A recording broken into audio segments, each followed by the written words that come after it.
Hello and welcome to the 54th episode of the Select Characters podcast. My name is Chris Anderson and I will be your host. And today I'm joined by two friends of mine, Samuel Yates and Enrique Cancel. Hello.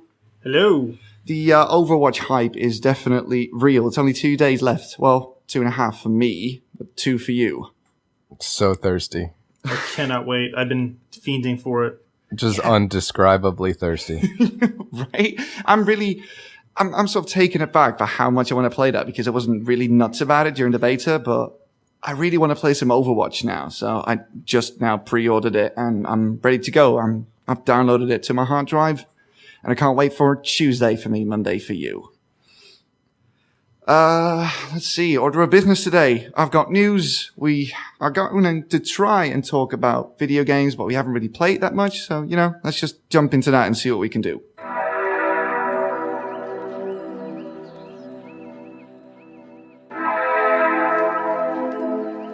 And it has been a rather light week for video games, at least for me. I didn't really play anything besides a teeny tiny bit of Stellaris, not really worth elaborating on, really.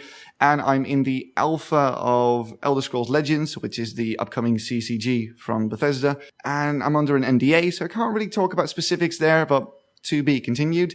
I'm just going to mosey on over to Enrique Cancel. What have you been playing this week?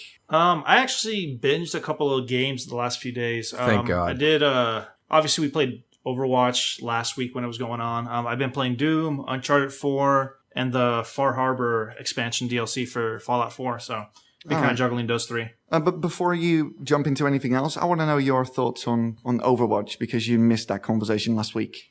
It was pretty unanimous with you guys. I really enjoyed it because of its simplicity, and it's weird because playing the game, you don't feel like any attachment to it. It's not like CSGO where you have like that dying need to keep playing. Yeah. But as soon as you turn it off, you're sitting at home and you're like, I kind of want to play some Overwatch now.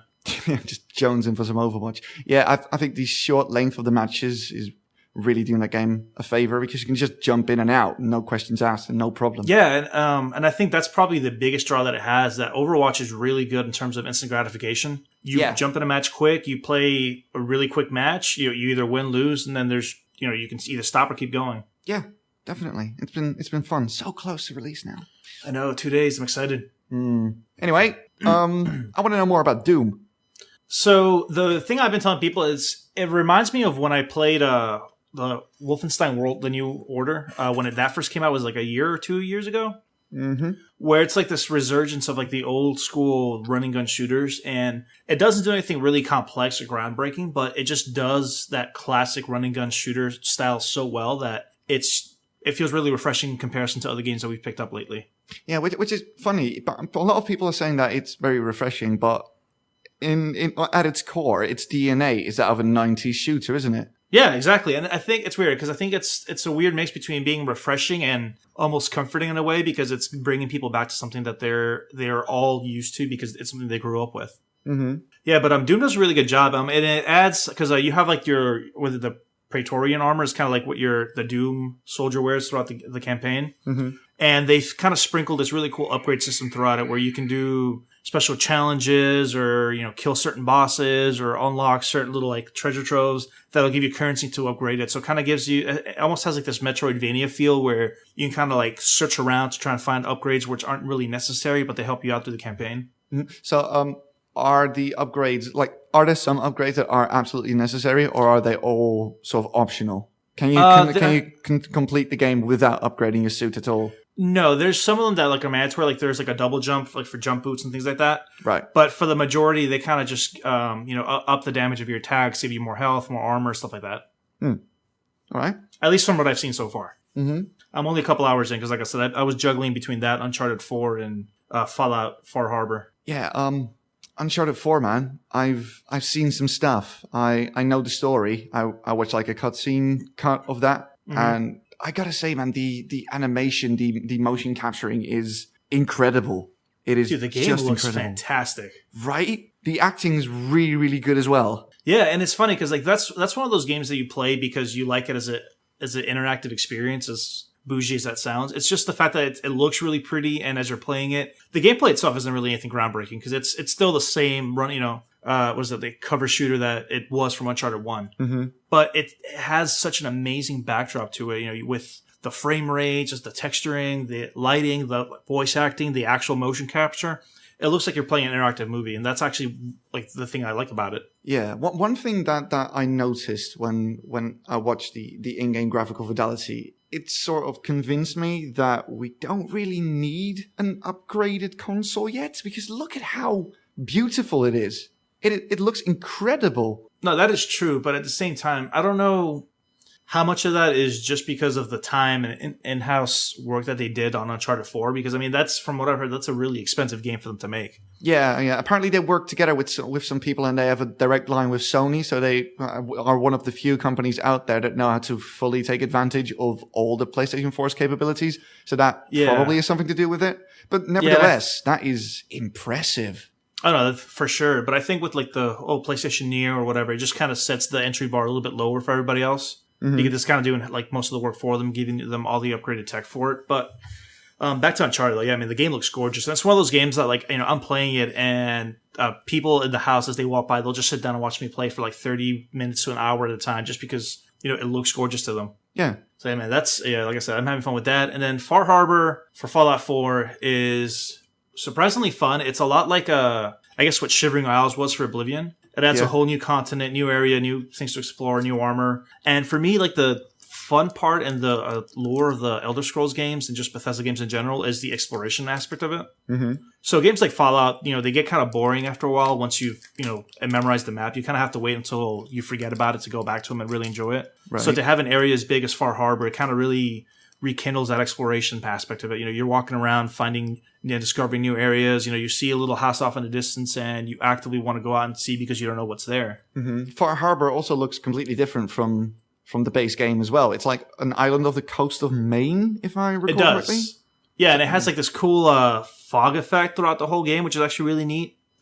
So as you're playing, you know, there's always like this encroaching fog that kind of covers the area, and the particle effects actually look really good for it too. Right. Yeah, I saw some screenshots. It looks very atmospheric and different from old Fallout, if you want to call it that. Yeah, and then same with some of the monsters. There's which I guess this may be a spoiler, but I'm sure people have seen screenshots of it. But at certain areas on the island, there's these giant hermit crabs that use, like, they're so big they use buses as shells. Cool. And it's funny as hell running into them because, like, you know, you'll just walk up what you think is like a wreck, and out of nowhere, like, these giant legs and claws will come out of the wreck, and then you realize it's a giant fucking hermit crab. That's awesome. Yeah, dude. So I mean, it's pretty neat. It's got really unique monsters and everything. So it's been a trip playing that again. All right. Anything else? No. I'm waiting on Blood and Wine for The Witcher 3 because I've been hearing that's probably one of like the best expansions so far on it. So that's probably the next big one I'm going to get. Yeah, that's a couple of weeks. I hope Overwatch tides me over for that one. I've seen a couple of screenshots now. I've seen the trailer. It's looking incredible. It's like this medieval fairy tale world that is based on medieval France, I believe.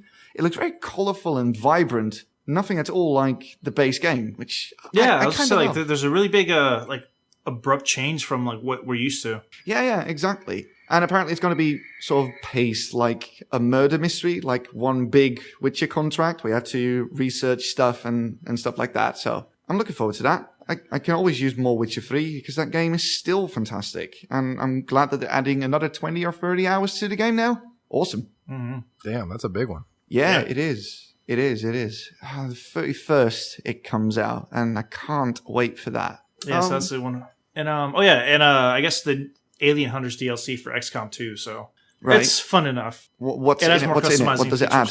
It adds 3 ruler class aliens, which are kind of unique aliens that come into play. It kind of reminds me, it's like a very watered down version of the Nemesis system. Right. Because the whole gimmick with the aliens is that they can just randomly appear in missions, and their job is to just come in, fuck your shit up, and then they'll leave. Right. And then all the damage you do to them kind of saves up. So I mean, they're pretty densely built. I mean, they have a lot of armor, a lot of health. It feels really cheap if you go up against them with like an unprepared unit because they have a reaction for every single action that you do. Mm-hmm. So whether you're reloading, whether you're moving, whether you're taking a shot, anytime your soldier does an action, the ruler aliens have a counteraction to do. So, I mean, they can wipe out your squad if you're not careful. So from that aspect, it adds a really cool challenge to the game. So that's kind of neat. And it includes some new weapons and things like that too. So Like new story as well? Like are they injected into the main game or? There's one story mission like related to them directly that you just kind of learn some background on it, and that's about it. So it's not really like anything game changer. Right. Which is kind of disappointing. You know, I kind of would have liked a bigger, kind of more traditional expansion to it. So it's definitely more under the guise of an add-on rather than an expansion thing. All right. Well, still, it does sound like it ups the replay value a tiny little bit, at least. Yeah, and see, I like it because the ruler aliens definitely they add like that kind of element of chaos, which can completely change how your mission is going about. Mm-hmm. Like I had a mission going on where it was one of those extract the VIP missions, which I mean, those are pretty simple enough. It's sneak in, knock out the VIP, drag them to the evac zone, and leave. But I had one of the rural aliens just show up halfway through it, and the thing came out. It knocked 2 of my guys unconscious. It killed the third person, and by that point, it was no longer a matter of completing the mission. It was just a matter of trying to get at least somebody out there alive. So I was racing against the clock to just kill the VIP and then leave everybody else stranded. Mm-hmm. Oh, right. You still have the timer when the oh god, dude, it gets tense. That timer's rough to begin with. That's insane. Yeah, so I mean, like I said, it adds enough of a challenge. So I mean, I thought it was pretty fun. All right then. Anything else? Yeah, that's been the main gist of it. So. All right, then I'll shuffle on over to Samuel Yates. You have not been playing many games this week? No, but good thing Enrique has. I probably spent 15 hours playing 3 hours of Dark Souls 3. Wait, what? What area were you in? I just got through 2 areas that were huge bummers. It was like the catacombs of Karthus, I think, and then the Smoldering Lake. Oh god, dude, that fucking trebuchet or whatever in the Smoldering Lake sucks the ass. big ballista thing. It's not like they were difficult, yeah, but mainly it was just because wandering through those areas I didn't like very much. Mm-hmm. I really liked Cathedral of the Deep, like the design of it I thought was awesome, and then these 2 were just like kind of bland. Yeah, the Catacombs was kind of repetitive because all it was just a bunch of stone hallways and that's it. Yeah, and the same thing when you get into like the backside of Smoldering Lake, it's just corridors with roots in them, and I was like, eh. But after that, you walk out into the Boreal Valley, and it's just gorgeous. That place, yeah, definitely a nice change. But I really like Smoldering Lake, though, from a lore standpoint. I don't know how much you care about the Dark Souls story or anything like that, but there's like really strong hints that that area is supposed to be kind of the remnants of Lost Izalith. I don't know what that is. So did you play the original Dark Souls? Tell me, what did it look like? Yeah. Well, I mean, the original Dark Souls, there's an area called Lost with like the Demon Ruins, which is pretty much like the home of all the old witches. What did it... Tell me something you did there so that... I mean, like, I played all of Dark Souls, so I just can't place it in my head by name. It's where you fought Kellogg, or Quelaag. Yeah, that area. The spider chick, yeah. Yeah, she was And then, cool. You go to, like, that whole demon area with, like, those asshole Minotaur demons and everything. Yeah, okay, I know where you're at now. Yeah, and you can actually even find the corpse of, I think, Quaylana in the Smoldering Lake area. Well, that's cool. I mean, the big main area was fine, like giant crabs and a huge ballista. That's cool. But like, yeah, all that inside stuff was just like, all right, it's a corridor. That's great. And it's kind of like a maze. And then like, I think most of it was coming off of the catacombs before that. But the boss in the catacombs was awesome. So I don't know. Maybe that was okay. But yeah, I think, well, for me, the reason that killed it for me is I think you're right, though, that it kind of feels like it's just an extension of the catacombs because a good chunk of the level is just closed off hallways, except, they have roots this time. Yep, that's what it felt like. But like I said, at the end of it, walking out into that zone was awesome. So I'm very like enthusiastic about keeping going with the game, but that part was definitely a slog. Yeah, I can see that. But yeah, the game's great, man. I still like it a whole bunch. I got no complaints about Dark Souls. The game's fun as shit. Have you been trying to do any of the side quests for the NPCs, or are you just kind of leaving that for later? I think so. I bring people their books whenever they need them. I'm like a sort of a renegade librarian. So I brought like a couple books to the blind chick. I brought some books to the pyromancer guy. But I don't know what else you would call side quests. Like I killed that dude, whatever his name was, that hung out with the lady, the guy that doesn't talk. Yeah, Egon. No, it's not Ghostbusters. Oh wait, no, I know who you're talking about though. Yeah, I fucked his shit up. That was cool. Nice. Did you find a sage? The sage, the crystal sage? No, there's an actual sage that you can get. He'll actually teach you spells and stuff like that. I think he might be there. He might have died. I think some lady came and was like pointing at his corpse for a little while. She's still there. She still points at his dead body. No, that's you're talking about like the humpback guy, right? Yeah. Yeah, no. There's a legit like mage that you can find. But you have to do it before you go into Boreal Valley because otherwise he despawns or something. Is that the guy who wants the scrolls? Yes. Okay, yeah, I got him. He's hanging out. He's just bitching about his scrolls all the time. You can tell. tell. You can tell how steeped I am in Dark Souls lore over here. Yeah, no, I got a few things going on, but I'm really excited to like push forward because I think it's going to be like another Anor Londo type situation. I think with the kind of old ruined city. Yeah, Boreal Valley is really gorgeous. My favorite area though is I think you're almost there too. It's the old archives. I might be next. I've been through everything before this, so whatever that's all about. Trying to keep the looking stuff up to a minimum where I can. And doing pretty okay so far with it. You know, half the fun of playing that series, I would imagine, is finding out how to beat everything. So not looking up stuff is beneficial. Yeah, sometimes I will, but generally I try not to. Like zone progression stuff, I kind of like to know. Mm-hmm. I ended up like all the way through, Farron's Keep, and then they were like, you should probably do Cathedral of the Deep first. I was like, okay.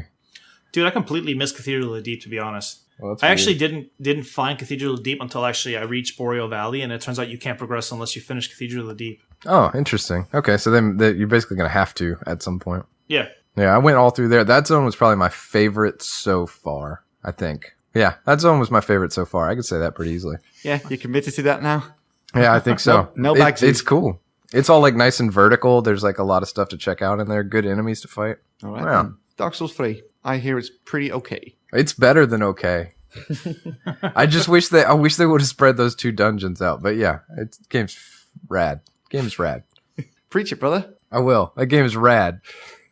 Amen. All right. So besides Dark Souls 3, anything else? That's all I got, man. I did a lot of driving. I took the DS, played Pocket Card Jockey some more. That's that was about good. it. Yeah, I've been casting longing eyes at Doom this week here and there. Thinking about picking it up. Probably should. Yeah. All right. So, I think it's time to go into the news unless somebody else wants to add something to the previous conversation. No? Nobody? No, that's all I got. Nope. Let's go. All right. Let's go.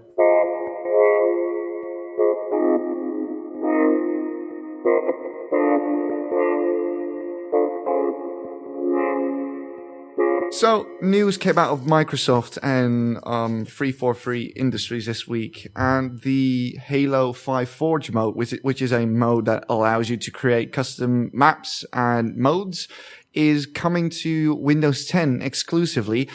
Note that this is just the Forge mode that you can use to make levels and modes in, and you can test it on PC with your friends, but Halo is still not coming to Windows. And you won't be able to take advantage of the matchmaking that the people on the Xbox One are having. And at this point, I'm like, why go through all this trouble to port a significant portion of Halo to the PC and not give players on the PC the ability to play Halo? Because you'll be developing maps for that, but you won't be able to really play them with the masses? Do you remember a few months ago when Microsoft said they wanted to integrate PC and Xbox gaming together? This is it, yeah. Whatever happened to them? Well, this is probably the first. This is the extent of it. Probably. All right, guys. I guess you can fuck around on the computer for a bit, but yeah. Can you not Forge mode on the Xbox at all? Is that what you're saying? Yes, you can. You can do it on the Xbox One, but you can also do it on the PC now at the end of the month, which means you can take advantage of the mouse and keyboard, for instance, which gives you better precision when you're making the maps and this and that, right? Yeah, and wouldn't that be helpful? Yeah, it is helpful, but the fact that that you can play those maps in a deathmatch on the PC with your friends on your Xbox Live friends list who are also on PC, I don't know. So, making those maps once you make them on a PC, will they be available to use on the Xbox? Yes, they are. So they're just outsourcing it, essentially? Pretty much, just giving creators an additional avenue to pursue instead of just having to be tied to the Xbox One. They can also use the PC to create maps and modes, which is pretty cool. I do like that. That's weird. It sounds like they're just outsourcing it to PC players and not letting them play. Weird, but not objectionable, I guess is what I would say. It's not objectionable. No, I don't object to this. It's just kind of odd. Yeah. Especially that they go through the trouble of make it compatible with PC and then just ignore the rest of the game. Yeah. I don't think I'd play Halo 5 on a computer anyway. Why not? I mean, it's a shooter. It will work on PC. I know. Something about Halo, though, is a very Xbox-centric experience. I could just grab the controller. You're right. You're not wrong there. Yeah, you could. I love when Sam defeats his own argument. And start talking, and then I have a little internal monologue with myself, and I go, "Stop being ridiculous." Sam gives you every point of view in the issue. So, they list some additional features in addition to the keyboard and mouse support.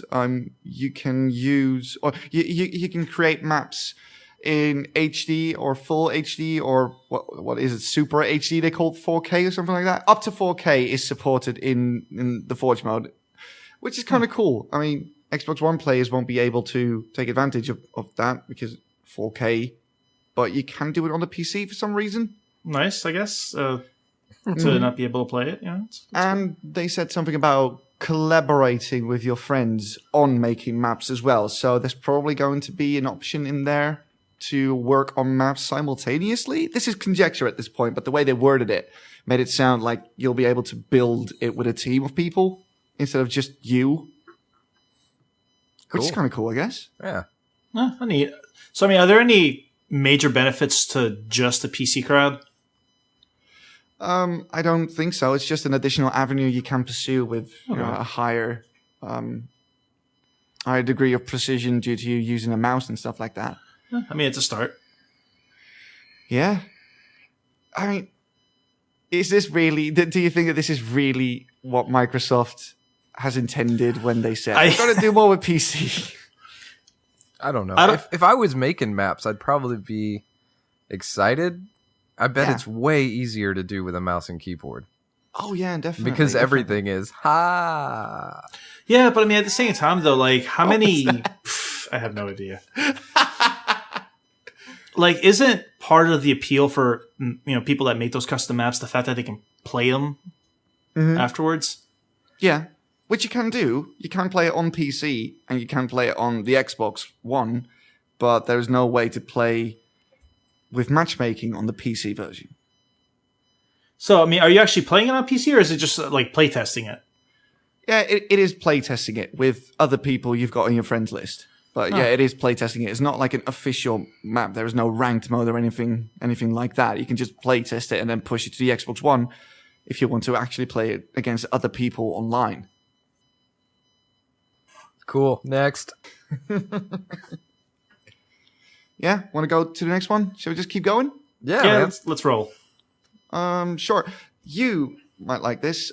Pillars of Eternity 2 is in active development. I do like that. Yeah, I thought so. You guys played it extensively, didn't you? That game was great. CRPGs. All right, so I've got an article about it here. I'm just going to quote it. In an interview with Game Pressure, a game designer confirmed that a sequel to Pillars is in the works and that it will most likely be crowdfunded like the original. He said that he believes Obsidian fulfilled their promise with the first entry in the series and that gamers would be willing to support a sequel due to the trust the company earned with the first game. He did clarify that this was not an official announcement, but he felt it would be silly to not acknowledge that the game is now in active development. So that is definitely coming up. What do you guys like to see in a second game in that franchise? Just more of those? Yeah, I'd be content with just a little bit more of the same. Yeah, if they could expand the base stuff, I think that would be interesting. I like the whole base aspect of it.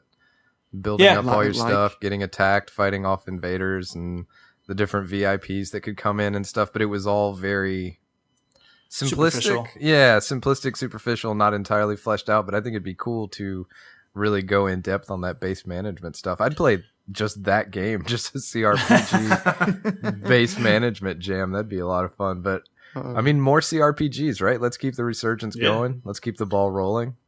No, but I agree with Sam, because it felt like that base aspect kind of just about halfway through the game, it just kind of fell by the wayside. It seems like they had a really cool idea for it, and then they just kind of didn't continue it halfway through development. Right. But yeah, so I mean, it'd be nice to see that fleshed out a little bit more. Maybe tie it into the actual story of the game as well. Mm-hmm. But yeah, I mean, just more of the same. Give me more CRPG. Keep bringing like those little classics back. All the nuts and bolts they got, I mean, perfectly. The combat system's great. All you have to do is just writing, I would think, basically. All the systems are fine the way they are. Yeah. This was another one of those games in a genre which the game industry some time ago just pronounced dead. But, you know, thanks to the power of Kickstarter, it managed to get released anyway, and it was a success. So I like that one of Kickstarter's success stories is going to try its hand at a second one, which will probably be, you know, bigger in scope and you know, better design and stuff like that. I like that they're going back to Kickstarter to do that again, essentially. Because a lot of shit comes from Kickstarter, but some games like Pillars of Eternity, they do very well. And I like that they are confident that they can do it again. Yeah, I mean, and it's also a bit more comforting when you have a team that already has proved that they can kind of fulfill their Kickstarter promises. Mm-hmm. Yeah. They're also working on several other games. They're working on Tyranny, that game is called. Yeah, that's the one I was actually really interested. That's the one where you actually play the point of view of a villain after they've already like taken over the world. Yes, an IP set in a world where the forces of evil have trumped and an evil king rules the land. Instead of casting players in the role of the chosen hero, players will instead be a fate binder, and they act as enforcers of Kyros' will, whoever that is, where the players will fight to bring hope to a troubled land or remain loyal to the forces of tyranny is strictly up to them. No. Player choice. No. Okay. Oh, they ruined it. They ruined it, man. Why can't you just be evil? They should have kept you evil, right? Yeah, exactly. That's too easy. Oh, yeah, you're evil, but then somewhere along the way you have a crisis of conscience, and maybe you're good. Maybe good is the real evil, and by being evil you could be good. Oh, no. Don't do that. Just do the okay, I've taken over the world. Everything is orcs and murder. What now? How do I what do I do? I won, but now what? Right? That's an interesting game. I'd play that.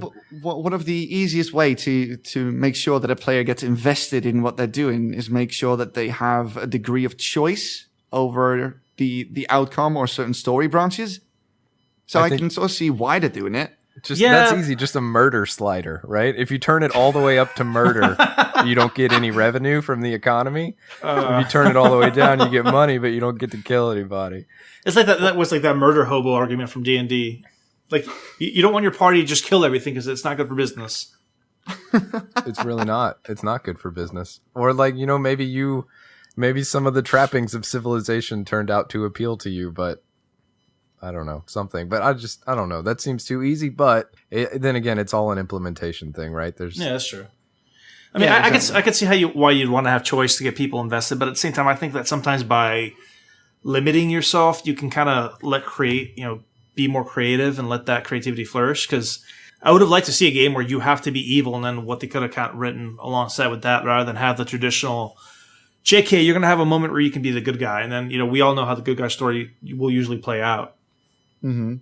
Yeah. When everything's evil, then what's evil anymore? I guess good is the new evil. Nah, dude, fuck that shit. Just let me try and do something with an absolutely collapsed society. That'd be fun. All right. I remember seeing a couple preliminary interviews on it. It seemed like the concept seems cool. Where you start off as just an enforcer, so your job is just to basically make sure to keep people under your thumb. And from what I read, it sounds like the choice system isn't going to be necessarily do you want to be good or rebel, or do you want to be evil? It's more, do you want to be evil and a dick, or evil and less of a dick? Like lawful or chaotic evil, essentially. That's not so bad, I guess. They keep it along that could be kind of fun and a new take on the kind of genre, because I don't think they've really had games where you actually play as the villain per se, have they? Overlord is one. I was actually thinking about that, but that spy game where you're the villain and you build your base. Shoot, Evil Incorporated, is that what that was called? No, maybe Evil Inc. or something like that. That game is fantastic. Actually, I have a copy of that. Yeah, that game was fine. Dungeon Keeper, yeah, etc. and so on. Yeah, but I mean, even a lot of those games don't really feel like they're really narratively driven, though. They're just they use the evil thing as a gimmick to justify your character models and some of the things that you have. Devil May Cry. That's a fair point. Yeah. Maybe. I don't know. I didn't play that one. At least Are you just saying that because it has the word devil in it? no, I was mainly talking about DMC, Devil May Cry, the newest one. Because, I don't know, nothing that Dante does seems inherently good. He's just angsty. He grows out of it, okay? Right. Obsidian is also working on a completely new IP with Tim Kaine and Leonard Boyarsky, who both worked on Vampire the Masquerade Bloodlines. Are they the ones that bought the... What do you call it? Like the name for it? Wasn't that CD Projekt Red? Was yeah, it? I want to say it was, yeah. Maybe, okay. so. Because I remember somebody actually just bought up like the rights to Masquerade. Yeah. I think I'm that not was sure. CD Projekt Red. Yeah, I think so. Or they owned it at one point and it don't anymore. Either of those two. But all we know is that the IP is not with the original creators anymore. Okay. And if But they I- straight up bought White Wolf, then they get the The card game Primal. with it as well. Or the pen and The paper werewolf tabletop stuff. thing. Right? yeah, and the werewolf stuff, Mm-hmm. which I think is called Primal, but I'm not 100% convinced. I could go for another World of Darkness game. That'd be interesting. Yeah, that world is really interesting. So I guess back to their new IP. Are there any news or rumors on it? Like, is it going to be another style CRPG, or are they going to go for something different? nothing really. It doesn't appear to be a World of Darkness IP thing, and it's not a Star Wars game. That's all we know. We know what it isn't. I'd like to know what it is now, but I guess we'll see. Let's see what else do I have. You got to get Yeah. you got to start rolling those sweet segues together. I was trying until you interrupted me. Sorry, go ahead. I'm not editing this out. This is just raw and uncut. It's fine. Hit me with the segue. Speaking of things that are coming out soon, Yes. The Division is getting a second free expansion, which is going to add another of those horde mode things. What was it? Incursions? Yeah. boo. Are got one you in guys still on the Division? No. No, not really. I've got nothing against it, but I just haven't played it in quite some time. That game killed my enthusiasm for it. Really? Oh.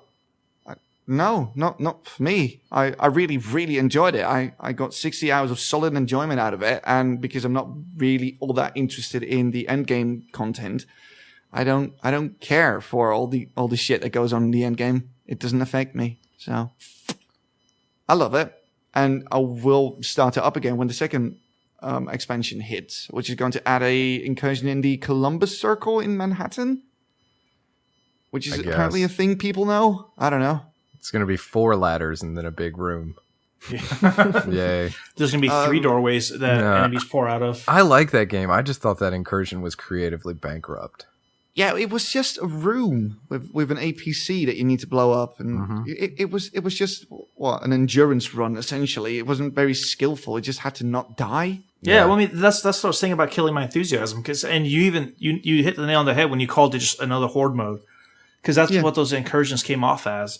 When when they pitched it, they made it sound like it was going to be a raid. And for a lot of people that play MMOs or just any kind of multiplayer game, when you hear a raid, you kind of start having this checklist of things that it's going to include. So, like this strategy, progression, teamwork, coordination, and then you get to it, and it turns out, all right, it's just don't die and kill anything that comes at you. That's it. Well, to be fair, if I recall correctly, because I did look this up at one point, but it's been a while back, they never explicitly said that it was like a raid in an MMO. They never said that. They didn't really imply that. People just sort of ran with it themselves. So it's mostly, I'm not saying that this is our fault, but we set our expectations way too high for this without actually having any info on that. So it could kind of be our fault. But the thing is that like the mission design in that game is probably like, if I was making a bullet point list of things I like about it, mission design would be near the top. Because I really like the dungeons in the Division a whole bunch. And then to have that one was kind of a sour note for me. Yeah. But I could see myself playing it again at some point in the future. Like, oh, yeah. Every time there's a new update, I will log in and check out the new things and stuff like that. Let's see here. There's more stuff coming. The single player section of Manhattan is getting an upgrade as well. You get search and destroy missions that sent you back into the city where you have to find and kill newly risen gang leaders, if you want to call them that. Okay. You start those missions from a safe house, and you have to do a couple of missions fighting against those gangs to try and find out intel about where their leader is. Oh, nice. And once you find them, and they call them high-value targets, you need to do a mission and kill them. But these high-value targets, they only appear as part of a daily or a weekly mission or assignment, and they will disappear once that timer runs out. So it seems like it's a bit like the elusive targets in Hitman. And it gives you more PvE stuff to do on your own. So you don't just need to replay missions in that game or go to the dark zone. There's actually new stuff for you to do on your own, which I'm happy with. Because you don't always want to do the missions again. And you don't always want to go to the dark zone, right? And then then you pick up their briefcase and carry it back to the safe.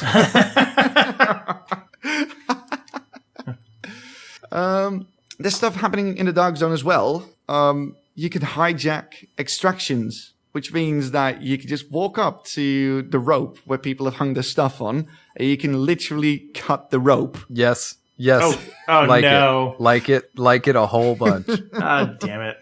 So you cut the rope, right? And then the supply packs, they all drop to the floor. You become rogue, and you have to defend it against the players you just stole it from. And if you manage to beat them, you can extract that stuff. So it's going to be a lot more tense now if hijacking becomes a thing. Are they doing anything to encourage people going rogue? Do you want? All right. Let me pitch an idea to you. Do you want other people's stuff? Well, it's well, you know what I mean, because like the dark zone it's entirely too polite. They changed a lot of the penalties on that stuff. So Have they? Okay, I haven't played in a while. It hasn't been polite for about a month and a half. It's in a better place now than it was at launch. Definitely, it's a lot more tense now. Okay, because I just remember at like the launch time, like the dark zone was the penalties for being rogue outweighed any kind of benefit you get from it. Yeah, not anymore. Well, it's still the cost benefit thing is still not great, but people do tend to go rogue a lot faster now. Okay. Yeah, and that's not just in the max level one, because in the max level one, everybody just treats it as a death match essentially, because there's nothing else to gain anymore. Named enemies in the dark zone will also start dropping sealed caches, and they contain mysterious high-end items like crafting materials and dark zone funds. They are contaminated though, so you do have to extract them before you can find out what's in the box, which leads you to the hijacking thing again. So the stakes are sort of raised, which I quite like. Yeah, those are good changes. Okay. Yeah, definitely. So that's coming out on May 2024. So wait, May 24. That's when Overwatch comes out. Too bad. Yep. Sorry, the division. Yeah, right, that's going to have to wait for a bit. Yeah, that's all I've got for news this week. So anybody else wants to add something? I don't know. I saw they're going to show Mountain Blade 2 at E3. Oh, right, yeah. That's nice. E3 is really close now. E3 Not a is lot really, to really say about that, but man, very excited to find out what that's all about. I don't know, Mountain Blade has always been a fun game. Hell yeah. I haven't really played the first one, but I have got my eye on the second one. It looks interesting from this point. It's very cathartic. You can just kind of, like, the way the AI works, you can just get on top of a ladder and just, like, overhead slash, like, 100 guys in a row as they're all just walking up there, and the battles have tons and tons of enemies in them, and, you know, all your friends at the same time. It's good. The game's great. I'll give it a look. Anything else you're looking forward to for the next E3? Nothing specific you got your eye on? No. Just that, yeah. Yeah, I mean, Nintendo's going to talk about Zelda and nothing at all about their new system, because why would they? Yeah, they're only going to talk about Zelda on the Wii U, that worst-selling console, right? I love the Wii U, but nobody's going to play Zelda on it. I can tell you that for sure. I love the Wii U, but Nintendo just baffles me. Like, they just seem, I don't know what the hell they're doing. Whatever they want, man. They don't have to do anything else. Yeah, it's true. It's just, it's weird. Oh, I don't know if Street Fighter 4 and Pokemon had an interesting little rivalry going on. Yeah, Pokken Tournament actually sold more on the Wii U than Street Fighter 5 did. It did? Yes. That game's weird. Have you played that? Which one? What, Pokemon Pokken? Tournament? Pokken Tournament, yeah. No. Wait, you got it? No, I played it at my brother's house. How is weird. it? It's actually okay. It's a more simplistic fighter. I played the four-armed guy, whoever the Goro. Who's Pokemon Goro? That's the guy. It's Machamp, I think. Yeah, that's the guy I played. And me and him played a couple matches. Does it play pretty cool. Does it play like the old like Nintendo 64 version of it? No, because it's actually like a fighting game. Oh, really? So it's like real time? It's not Pokemon Stadium where it's just normal Pokemon battles, but in 3D. This is literally a fighting game. Yeah, it's a straight up fighting game, but a little more simplistic. I don't think there's any like moves that you need to do like in Street Fighter. Uh-huh. Okay. Now, I mean, keep in mind that I only played this game for like 30 minutes, right? But you start out away from each other, and you sort of in like a free move kind of arena style thing, where you can kind of do ranged attacks and move around each other. And then when you come together, it slides down into. You're still in 3D, but I think the movement plane is 2D at that point. Okay. And then it's like a traditional fighter with blocks and throws and combos and stuff like that. Do they keep like the elemental weaknesses and stuff? Probably. I didn't get far enough in to play it. Like I said, I was Pokemon Goro, and my brother was some guy who looked like a chicken-faced man wearing bell bottoms with fire. Yeah, that's one of the starter Pokemon. Yeah, he liked that guy a whole bunch. And yeah, he whipped my ass. So, I mean, but I did good enough just based on the like principles of fighting games, like throws and blocks and punches. So yeah, seemed all right. It's easy enough to pick up. I think so. Yeah. Anyway, that's my take on Pokken Tournament from only having played it a little bit. I'm sure you could talk to my brother. He seems like he really, really likes it. He was just ecstatic to have somebody to actually play with. I think it has an online mode though. Oh, nice. Yeah. Most games have nowadays, right? Good to know. It'd be a bit weird if a fighting game doesn't have an online mode. Then again, well, Nintendo did produce it, on launch, and that mode didn't really work all that well, did it? Which one? The Street Fighter 5 one. Oh yeah. That's had trouble. Yeah, I think I'm done actually. All right, cool, sweet, yay news. Yeah. Anything else we got coming up for the channel this week? I don't think so. Well, there's going to be a video on Monday, but what that's going to be, you'll just have to find out yourself. Other than that, you can go to our Facebook, our YouTube channel, our Twitter account, our official Reddit by checking the links below. If you're listening to this on iTunes, give us a 4 or 5 star rating.